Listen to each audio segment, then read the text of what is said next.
तो हिमाचल में भी मंत्रियों और विधायकों के वेतन भत्ते बढ़ गए हैं। सुक्खू सरकार ने इनके वेतन में करीब 24% की बढ़ोतरी की है। बजट सत्र के अंतिम दिन विधानसभा में सत्ता पक्ष और विपक्ष दोनों ने एक सुर में हाँ मिलाई और वेतन भत्तों में वृद्धि से संबंधित 3 विधेयकों को ध्वनि मत से पारित कर दिया गया।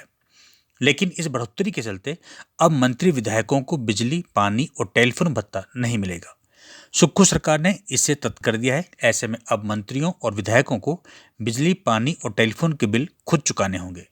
आप भी सुने इस मामले में मुख्यमंत्री सुखविंदर सुक्खू क्या कह रहे हैं। बजट सेशन में हमारी सरकार ने समाज के सभी वर्गों का कुछ ना कुछ ध्यान रखा और मैं धन्यवाद करना चाहूँगा कि जो भी सवाल हमारे सत्ता पक्ष और विपक्ष के विधायकों ने पूछे, हमारे सभी मंत्रिमंडल के सदस्यों ने उनका सही उत्तर दिया।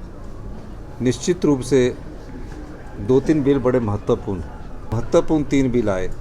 उसमें हिमाचल प्रदेश की संपदा से कैसे आर्थिक समृद्धि की ओर बढ़ा जाए, उस दृष्टि से जो हमारा आज लैंड का बिल था वो बड़ा महत्वपूर्ण था।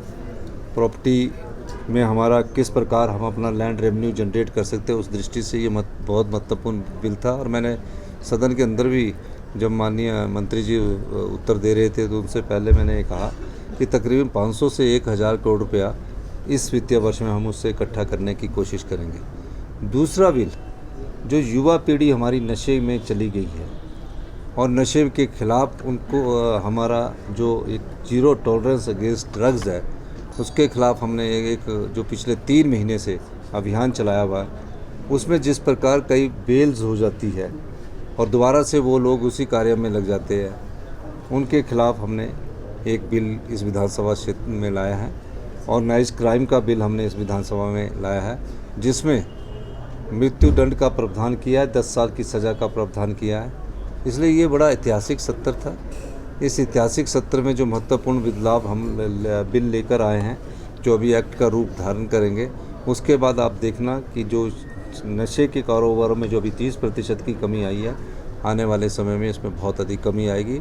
और जो ये गोलीबारी की घटना हो रही है, वहाँ हायर करके जो लोग लाए जा रहे हैं, इनके खिलाफ जो ऑर्गेनाइज क्राइम का हमने बिल लाया है, उसमें काफ़ी बड़ी पावर दी गई है और निश्चित तौर पर पुलिस के हाथ उससे मजबूत होंगे। और जो इस प्रकार के धंधे में सम्मिलित लोग हैं, ड्रग्स की सप्लाई कर रहे हैं, ड्रग्स में बच्चों को डाल रहे हैं, उनके खिलाफ हमारी सरकार कटिबद्ध है कि हम सख्त से सख्त कार्रवाई करें। और बच्चों को कैसे रिहेबिलिटेशंस में लाया जाए, जो नशे में पड़े, उनके लिए भी हमारी सरकार ने इस विधानसभा सत्र में एक योजना लेकर आए हैं। तो मैं सभी पत्रकार बंधुओं का भी धन्यवाद करता हूँ और सभी साथियों का भी धन्यवाद करता हूँ कि आपका सहयोग पूर्ण हमें मिलता रहा है। धन्यवाद।